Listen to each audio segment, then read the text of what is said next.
Hey everyone, it's me Mohammed Irfan. तो कैसे हो आप सभी? मस्त एकदम।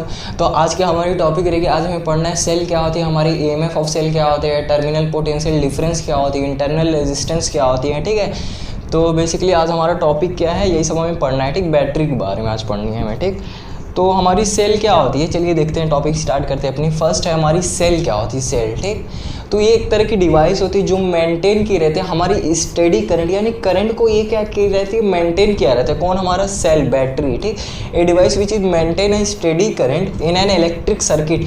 कोई भी हमारे किसी भी इलेक्ट्रिक सर्किट में हमारे क्या करता है, सेल जो है वो स्टेडी करंट को क्या करता है, मतलब करंट को मेंटेन किया रहता है। ठीक, क्योंकि आपकी बैटरी रहेगी, यानी कि बैटरी क्या हमें प्रोवाइड करेगा, पोटेंशियल डिफरेंस। जब V is directly proportional to I हम पढ़े हैं, जब तक V मिलेगी, जितना ज़्यादा V मिलेगा, जितना ज़्यादा वोल्टेज दोगे आप, जितनी ज़्यादा मतलब वोल्टेज की बैटरी लगाओगे, उतनी ज़्यादा हमें क्या मिलेगी, उतनी ज़्यादा हमें करंट देखने को मिलेगी। ठीक, वही क्या है कि a device which maintain in steady current in an electric circuit is called cell.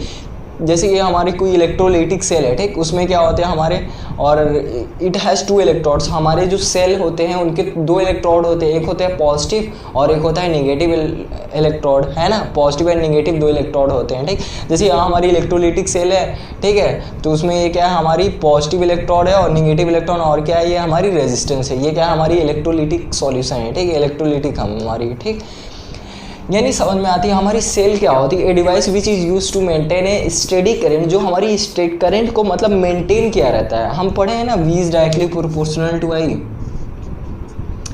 तो जब बैटरी यानी कि सेल, आप बैटरी क्या प्रोवाइड करती है हमें, वोल्टेज। ठीक, यानी जब तक हम वोल्टेज देते रहेंगे, जब तक जितनी मतलब बैटरी कैपेसिटी रहेगी, उसको बैटरी की जितनी कैपेसिटी रहेगी उसको मतलब एनर्जी सप्लाई करने के लिए, तब तक वो मतलब बैटरी क्या करेगा, उसे एनर्जी प्रोवाइड करेगा। ठीक, जिससे क्या होगा, हमारे इलेक्ट्रॉन्स मूव करेंगे तो एक तरह से हमारी इलेक्ट्रिक करंट बनेगी। ठीक, वही बोल रहा है कि मेंटेन किया रहता है सेल, हमारी जो बैटरी होती है वो क्या की रहती है, मेंटेन की रहती है करंट को, तभी तो हमारी कोई भी इलेक्ट्रिकल अप्लायंसेज अच्छे से वर्क करते हैं। जैसे घड़ी हो गया, ठीक, उसका भी क्या होता है, बैटरी। ठीक है, जब तक हमारी सेल वर्क करती रहेगी तब तक क्या रहेगी, हमारा जो क्लॉक है वो भी काम करेगा अच्छे से। ठीक है, तो समझ में आती है हमारी सेल क्या रहती है, सेल क्या होती है। तो ये हमारी स्टेडी करंट को क्या किया रहता है, मेंटेन किया रहता है। ठीक, वही होता है हमारी सेल, और हमारे दो तरह के इलेक्ट्रोड देखने को मिलते हैं, पॉजिटिव नेगेटिव। उसके बाद बात करते हैं ईएमएफ ऑफ सेल, बहुत इंपॉर्टेंट है। ईएमएफ ऑफ सेल क्या होती है हमारी, ठीक, तो ये ईएमएफ ऑफ सेल मतलब समझते हैं हम क्या होती है हमारी ईएमएफ ऑफ सेल। तो ईएमएफ क्या होती है, इसका फुल फॉर्म दिखा देते हैं। इसका फुल फॉर्म होती है electromotive force, but it is not the type of force. ये किसी तरह का फोर्स नहीं होता है। EMF is the potential difference. ये क्या होती है हमारी ईएमएफ, हमारी पोटेंशियल डिफरेंस होती है, मैक्सिमम पोटेंशियल डिफरेंस होती है between two terminals of circuit when circuit is open. ठीक, जब हमारे सर्किट क्या रहते हैं, ओपन रहते हैं, and there no current flows in an electric circuit, कोई भी करंट हमारी फ्लो ना करती हो। ठीक, ईएमएफ ऑफ सेल क्या होता है, जैसे कि आप मार्केट जाओगे, अगर बैटरी लाए तो उस बैटरी को किसी भी इलेक्ट्रिक सर्किट से आपने क्या किया है, कनेक्ट नहीं किया है। ठीक है, उसके अक्रॉस कोई भी इलेक्ट्रिक सर्किट नहीं है, कोई भी करंट आप पास नहीं कर रहे हो उस बैटरी के अक्रॉस या फिर उस ईएमएफ के अक्रॉस। तो उस केस में जो बैटरी की ईएमएफ रहती है, जो बैटरी क्लेम करती है कि हम इतना वोल्टेज आपको प्रोवाइड करेंगे, जैसे कि आप बैटरी लेने जाओगे ना, तो उसमें लिखा रहता है ना वोल्टेज 1.5 वोल्ट, 2 वोल्ट, ठीक है, ऐसी वोल्टेज लिखा होगा। तो it is called the EMF of a cell. वो हमारी ईएमएफ ऑफ अ सेल होती है, जो हमारी वोल्टेज बैटरी क्लेम करती है कि मैं इतना वोल्टेज दूंगा। ठीक है, वो क्या होती है, हमारी ईएमएफ ऑफ अ सेल होती है। ईएमएफ ऑफ अ सेल होती है जो हमारी बैटरी क्लेम करती है कि हम इतना वोल्टेज आपको प्रोवाइड करेंगे। वो हमारी जो ईएमएफ होती है वो क्या होती है, ईएमएफ ऑफ अ सेल होती है। ठीक है, ईएमएफ ऑफ अ सेल होती है, और उसके अक्रॉस जब आप जब करंट पास करोगे उसके अक्रॉस, जब उसे आप जब उस सेल को इलेक्ट्रिक सर्किट में कनेक्ट कर दोगे, तो उस केस में आपको देखने को मिलेगा कि जो हमारी बैटरी क्लेम करती है कि हम इतना वोल्टेज आपको प्रोवाइड करेंगे, उतना वोल्टेज नहीं देखने को मिलती है। ठीक, क्यों? क्योंकि हमारा इंटरनल रेजिस्टेंस एक टर्म आएगा, उसमें क्या होती है, हमारी वोल्टेज ड्रॉप कर जाती है। ठीक है, समझ में आती है ईएमएफ ऑफ सेल क्या होती है। ये एक तरह की मैक्सिमम पोटेंशियल डिफरेंस होती है। It is the maximum potential difference between two terminals of circuit, या फिर बोलिए तो between two electrodes positive and negative, या फिर बोलिए तो between two terminals of a circuit when circuit is open, जब आपकी सर्किट क्या होते हैं, ओपन होते हैं, यानी कि कोई भी करंट आपका पास ना करता हो। तब इलेक्ट्रिक सर्किट में जब भी आप, जैसे ये हमारी बैटरी है, इसको मैंने किसी भी मतलब इलेक्ट्रिक सर्किट से कनेक्ट नहीं किया है, उस केस में ये जो बैटरी क्लेम कर रही है कि हम इतना वोल्टेज आपको प्रोवाइड करेंगे, it is called the EMF of a cell. यानी कि बैटरी जो क्लेम करती है, जैसे मार्केट में आ गए आप तो मतलब आपको बैटरी लेना होगा ईएमएफ, ठीक, तो जो बैटरी पे लिखी रहेगी वोल्टेज, वो क्या रहेगी, आपकी ईएमएफ ऑफ सेल रहेगी। जब उसके थ्रू आप करंट पास करने लगोगे, यानी उसको आप इलेक्ट्रिकल, उस सेल को या फिर उस ईएमएफ ऑफ सेल को आप इलेक्ट्रिक सर्किट से जब आप कनेक्ट कर दोगे, उस केस में करंट पास करेगी। जब करंट पास करेगी तो उस केस में वो हमारी ईएमएफ ऑफ सेल नहीं रहेगी, क्योंकि आपने उसको उसके थ्रू करंट पास कर दिया, ठीक है। यानी कि कोई भी हमारी सेल हो, उससे कोई करंट जब ना पास करती हो, तो उस केस में जो हमारी बैटरी क्लेम करती हो कि हम इतना वोल्टेज आपको प्रोवाइड करेंगे, it is called the EMF of a cell, ठीक। जब आप, हाँ, अब एक और केस आता है कि ठीक है, ये बात तो समझ में आ गई कि जब मैं बैटरी लिया, उस केस में जो हमारी बैटरी क्लेम कर रही थी कि हम इतना वोल्टेज आपको प्रोवाइड करेंगे, it is called the EMF of cell. जब आप उस बैटरी को, यानी उस ईएमएफ ऑफ सेल को जब किसी सर्किट के अक्रॉस कनेक्ट कर देते हो, तो उस केस में जो बैटरी क्लेम कर रही थी कि हम 10 वोल्टेज देंगे, 12 वोल्टेज देंगे, तो उतना वोल्टेज देखने को नहीं मिलता है, क्योंकि हमारी जो पोटेंशियल होती है ड्रॉप कर जाती है, ठीक है। क्यों, ऐसा क्यों होता है? क्योंकि हमारा एक टर्म आता है इंटरनल रेजिस्टेंस, उसके खुद का एक इंटरनल रेजिस्टेंस होता है, जिससे क्या होता है, हमारी पोटेंशियल ड्रॉप कर जाती है, ठीक है। इलेक्ट्रोलाइट ऑफ सेल में अभी देखेंगे हम इंटरनल रेजिस्टेंस क्या होता है, ये समझ में आएगी कि नहीं। ईएमएफ क्या होता है? It is the maximum potential difference between two terminal of circuit when circuit is open and therefore no current, and in an electric circuit no current flows, हमारी कोई करंट फ्लोज नहीं करती हो, उसे हम क्या कहते हैं, ईएमएफ ऑफ सेल, ठीक है। होप से अच्छे समझ में आ गई होगी। ईएमएफ ऑफ सेल इज, और ये इसका फुल फॉर्म क्या होता है, electromotive force, but it is not the type of force. अगर एमसीक्यू पूछता है कि अगर ईएमएफ है तो क्या it is the type of force, no it is not the type of force, it is the potential difference. वो क्या होती है, हमारी पोटेंशियल डिफरेंस होती है, ठीक है।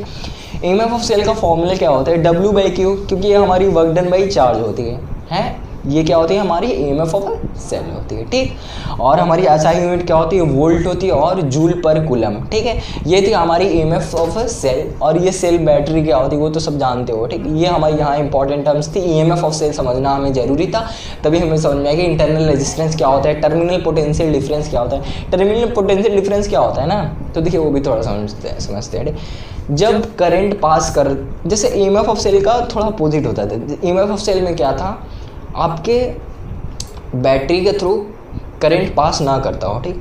जब आपकी बैटरी या सेल के थ्रू आप इलेक्ट्रिक सर्किट जब कनेक्ट कर दोगे, जब आप करंट फ्लोज कराओगे इस बैटरी के अक्रॉस, तो उस केस में हम उसे क्या कहेंगे, टर्मिनल पोटेंशियल डिफरेंस, ठीक। वो भी हमें टर्म पढ़ना है इसके आगे। ईएमएफ ऑफ सेल समझ में आ गई होगी, ठीक है। इसके बाद हम देखते हैं हमारी टर्मिनल वोल्टेज क्या होती है, टर्मिनल पोटेंशियल डिफरेंस और हमारी इंटरनल रेजिस्टेंस।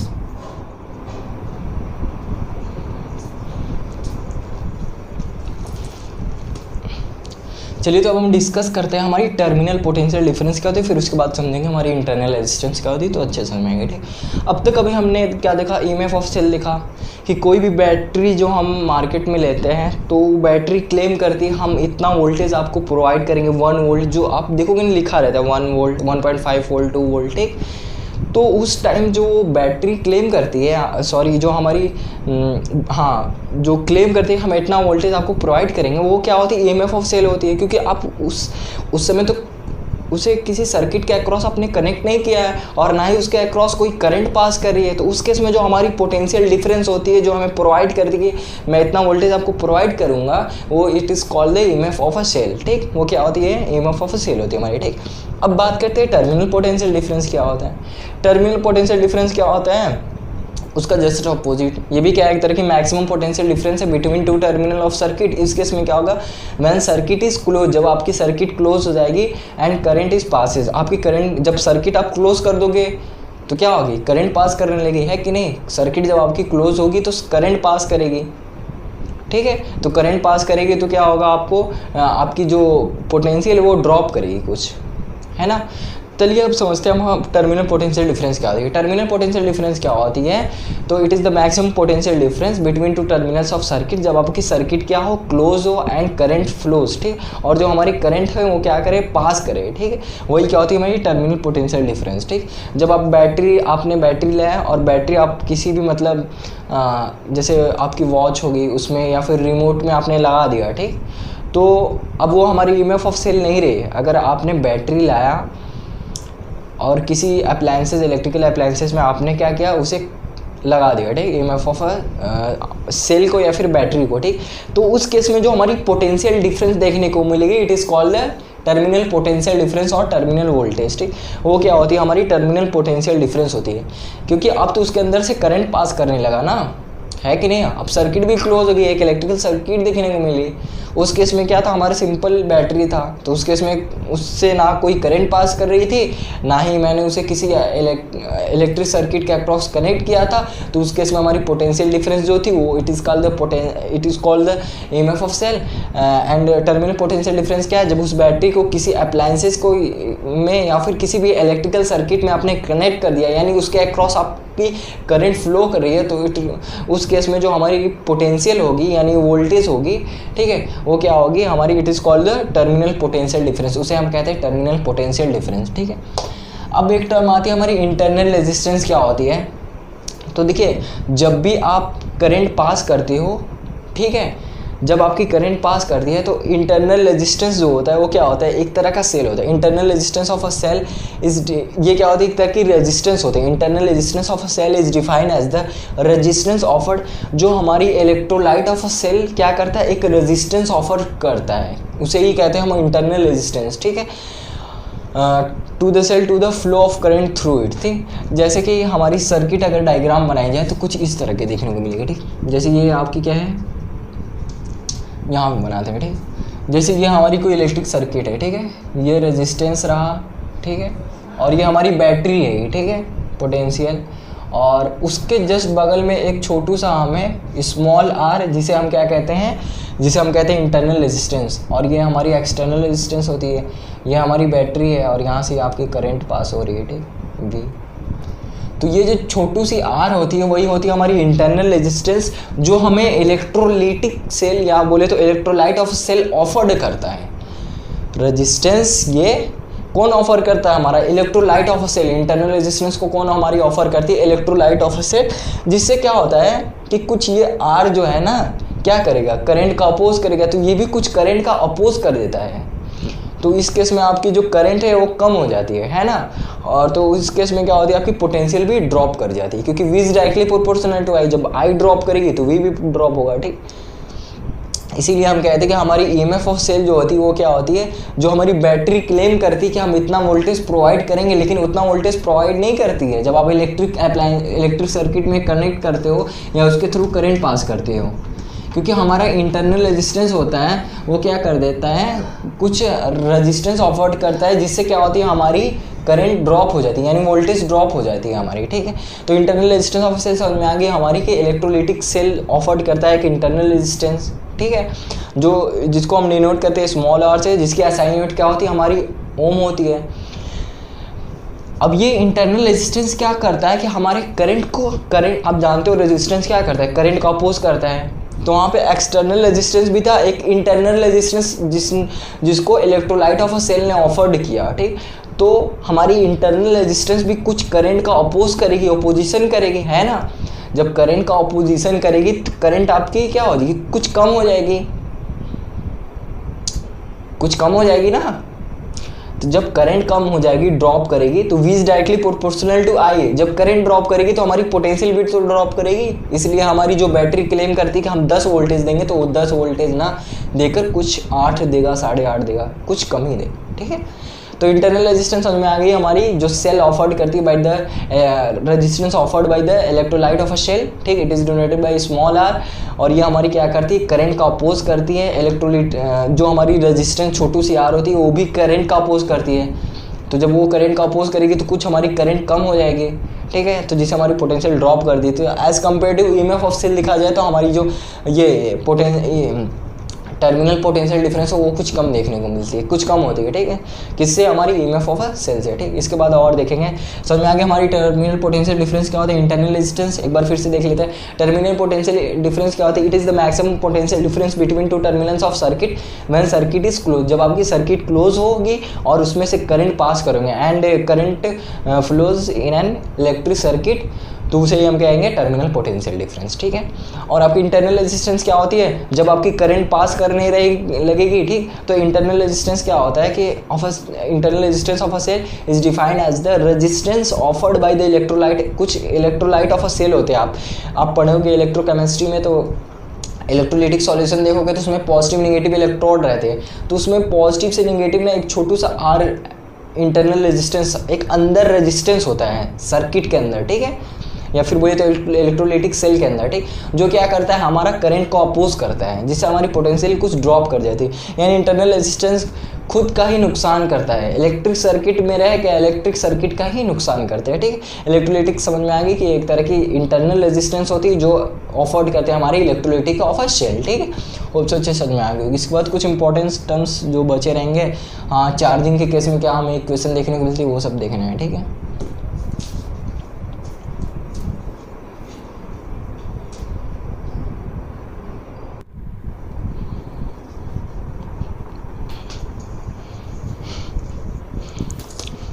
तो चलिए हम देख लेते हैं हमारी चार्जिंग ऑफ सेल। जब हमारी सेल चार्ज करती है तो क्या इक्वेशन देखने को मिलता है, उस केस में क्या होती है, और जब हमारी सेल डिस्चार्ज होती है, ठीक। तो ड्यूरिंग चार्जिंग ऑफ सेल क्या होती है, V = E + IR, ये इक्वेशन देखने को मिलता है जब हमारा सेल क्या होता है, चार्ज होता है, ठीक। तो उस केस में ये देखिए करंट फ्लोज कर रही है, ये क्या हमारी EMF है, ये इंटरनल रेजिस्टेंस, ये क्या हमारी करंट है, ये हमारी EMF बैटरी है, ठीक है। तो उस केस में करंट क्या हो रहा है, ड्रॉन कर रहा है, ठीक।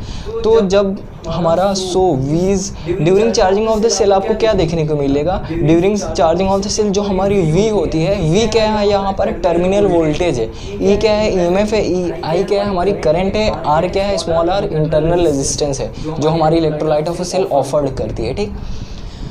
तो देखिए during charging of the cell जब हमारी सेल चार्ज होती है तो ये इक्वेशन देखने को मिलता है। तो यहाँ से हमें क्या देखने को मिल रहा है कि जो हमारी टर्मिनल वोल्टेज है वो क्या है, ग्रेटर देन है EMF से, है कि नहीं।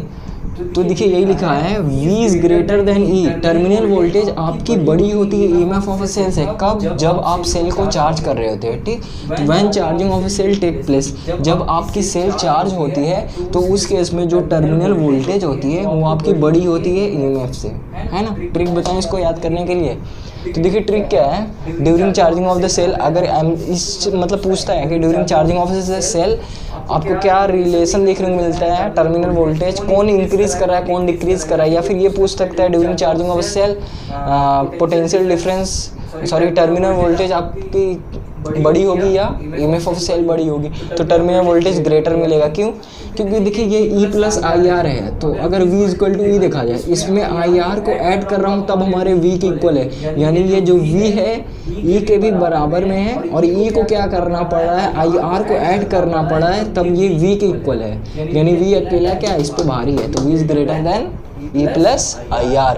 E को देखिए IR को ऐड करना पड़ रहा है, ठीक, और V क्या है, अकेले ही है, तो अकेला है तो ये क्या है, विलेन है, तो हमारी V क्या है, बड़ी होती है E से, EMF ऑफ सेल से, ठीक। ऐसे कभी नहीं भूलेंगे।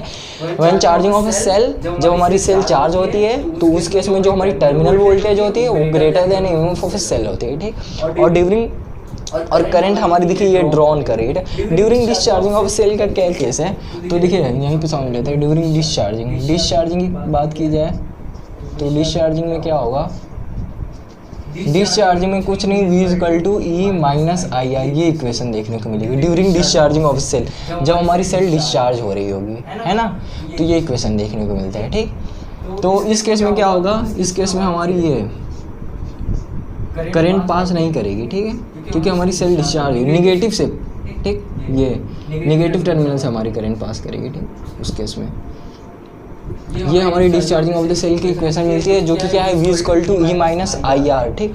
तो इस केस में क्या है कि E को माइनस करना पड़ा है तब ये V के इक्वल है, तो इस केस में क्या हमारी जो V है वो क्या है, कम है, टर्मिनल वोल्टेज कम होती है EMF ऑफ सेल से during discharging of the cell, वही लिखा हुआ है। सो EMF of cell is greater than terminal voltage when current is drawn from the cell, जब आपकी करंट ड्रॉन करती है from the cell that is discharging, जब आपकी क्या हो रही है, सेल डिस्चार्ज होती है, तो उस केस में जो EMF ऑफ सेल है वो बड़ी होती है टर्मिनल वोल्टेज से। ठीक, during discharging of the cell जो हमारी EMF ऑफ सेल है वो ग्रेटर देन है टर्मिनल वोल्टेज के, और during charging of a cell जो हमारी टर्मिनल वोल्टेज है वो ग्रेटर देन है EMF ऑफ अ सेल से। सिर्फ यही याद करना है कि जब हमारी सेल डिस्चार्ज होती है तो उस केस में जो हमारी EMF ऑफ अ सेल होते हैं वो ग्रेटर देन होते हैं टर्मिनल वोल्टेज के, और ड्यूरिंग चार्जिंग ऑफ सेल जब आपकी सेल चार्ज हो रही होती है, ये तो डिस्चार्जिंग का केस था, अब जब आपकी सेल चार्ज होती है तो उस केस में जो टर्मिनल वोल्टेज होती है वो EMF ऑफ सेल से क्या होती है, ग्रेटर देन, यानी EMF ऑफ सेल से बड़ी होती है क्या, हमारी टर्मिनल वोल्टेज। ठीक, होप सो आज का लेक्चर अच्छे से समझ में आ गया होगा आपको। ठीक है, आज हमने पढ़ा सेल पढ़ा, EMF ऑफ सेल पढ़ा, टर्मिनल पोटेंशियल डिफरेंस देखा। ठीक है, फिर उसके बाद इंटरनल रेजिस्टेंस पढ़ा और ये चार्जिंग डिस्चार्जिंग का फंडा देखा। ठीक है, तो इस नेक्स्ट क्लास में हम मिलेंगे जो कि बहुत इंपॉर्टेंट टॉपिक्स पढ़ना है, जिससे 3 मार्क्स का मतलब क्वेश्चन 100% कन्फर्म रहता है, जो कि क्या है हमारी बहुत इंपॉर्टेंट किरचॉफ्स लॉ। ठीक है, उस पर अच्छे से न्यूमेरिकल करेंगे, होप सो अच्छे समझ में आ जाएगी वो भी। ठीक है, तो मिलते हैं नेक्स्ट क्लास में अपनी।